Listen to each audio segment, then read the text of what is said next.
Bonjour à tous, une vidéo par rapport à la complexité que ça peut être de se mettre à la place de quelqu'un et de comprendre les aspirations de quelqu'un à faire ou à ne pas faire quelque chose. Et évidemment, je travaille sur la question depuis un bout de temps maintenant, ça fait quand même plusieurs années que je me penche sur la question via l'énéagramme, via le design humain, via la psychologie, via l'énergétique, la kinésiologie que je pratique en tant que thérapeute, etc., etc. Plein de biais, en fait. Et puis la vie de tous les jours, qui est une école, la meilleure école de la vie. Mais là, j'ai vraiment eu un tilt, et c'est pour ça, à chaque fois que je fais une vidéo, c'est que j'ai vraiment un tilt. J'ai vraiment compris à quel point c'était extrêmement subtil. Les raisons pour lesquelles on fait ou on ne fait pas quelque chose, et les raisons pour lesquelles on croit ou on ne croit pas à quelque chose. Nos positionnements, c'est d'une extrême subtilité. Et ça ne regarde vraiment que nous, notre histoire, l'histoire de nos ancêtres, l'histoire de notre culture, l'histoire de nos valeurs. Et que ce soit qualifié de bien ou de mal, c'est pas la question, là, ici. C'est vraiment de comprendre à quel point ça a une logique que soi seul peut comprendre, en fait. Et ça rejoint la vidéo que j'avais faite qui était intitulée « Se sentir incompris ». Ça me fait vraiment penser à cette vidéo-là. Je vous invite à aller la regarder, je vais la mettre dans le descriptif.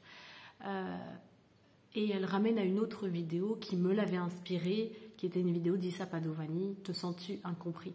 Et c'est peut-être mieux d'aller regarder d'ailleurs directement la vidéo là, la vidéo de base. Et c'est que ce qui m'est venu à l'esprit, c'est que je discutais avec une collègue à moi qui est végane. Et je lui disais, je comprends pas, je comprends beaucoup des raisons pour lesquelles les gens sont véganes, mais par rapport, par exemple, au fait qu'on ne mange pas d'œufs pour les véganes, je comprends pas, parce que ça fait pas de mal à un animal de pas manger des œufs, de pondre des œufs en fait. C'est pas destructeur pour lui l'animal qu'on mange ses œufs. Et elle m'expliquait la raison pour laquelle elle n'en mangeait pas.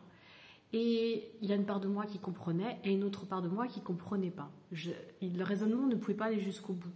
Et peu importe que j'ai raison ou tort, qu'elle ait raison ou tort, ça n'est pas la question. C'est qu'il y avait une extrêmement bonne raison pour laquelle elle ne le faisait pas. Et c'était extrêmement relié à quelque chose de précis, de concret, et qui avait du sens pour elle, profond.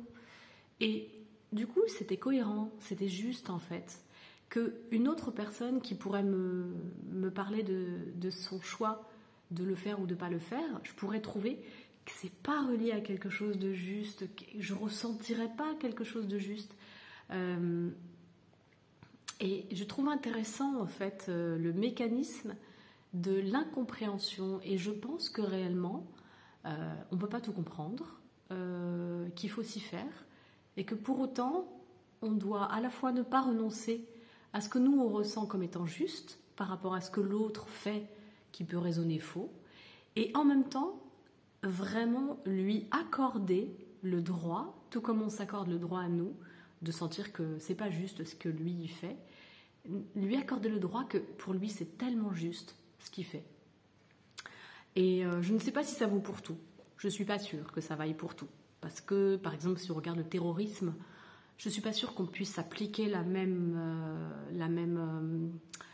raisonnement, vous voyez, parce que quand même le terrorisme, je ne sais pas ce qui peut justifier ça. Il faut une bonne raison, et sans doute qu'ils en ont, mais je pense qu'elle vient de la sécheresse du cœur, en fait. Et une raison qui vient de la sécheresse du cœur, il y a quelque chose qui me fait dire que ce n'est pas une bonne raison, en fait. Je ne sais pas. Je ne sais pas, je peux pas aborder ce sujet avec certitude, mais c'est ce qui me vient. En tout cas, j'ai trouvé intéressant cette interaction avec ma collègue sur ce sujet, parce que je me suis dit, vraiment, cette réponse que j'attendais à la question, quand je lui ai posé la question, elle a répondu à la question d'une manière tellement juste pour elle que j'ai complètement compris comment ça se faisait qu'elle était végane et qu'elle ne mangeait pas d'œufs, par exemple. Et en même temps, je comprendrais quelqu'un qui mange des œufs et qui ne comprend pas la raison des véganes. Voilà, je pourrais dire que les deux sont justes, en fait. C'est cette petite nuance et cette petite subtilité qui fait son unicité, en fait, à elle, dans son choix. Son choix est cohérent et juste avec qui elle est. Et il serait peut-être pas si cohérent et si juste pour quelqu'un d'autre que je croiserais, avec qui je discuterais. Et au-delà de l'affection qu'on peut avoir pour quelqu'un ou pas, il y a vraiment cette connexion au sujet. Je crois que certains sujets, on est relié à eux, et d'autres sujets, on n'est pas relié à eux. Et que si on est relié à eux, il y a quelque chose qui fait jonction, qui fait cohérence. Et si ce n'est pas le cas, ça se ressent aussi, en fait. Et donc, c'est ni bien ni mal, c'est juste que c'est intéressant de voir à quel point nos compréhensions à nous, elles ont un fondement que parfois personne ne peut comprendre, en fait. Et il y a des fois où c'est bon de l'assumer. Et il y a d'autres fois peut-être où c'est bon de le remettre en question aussi.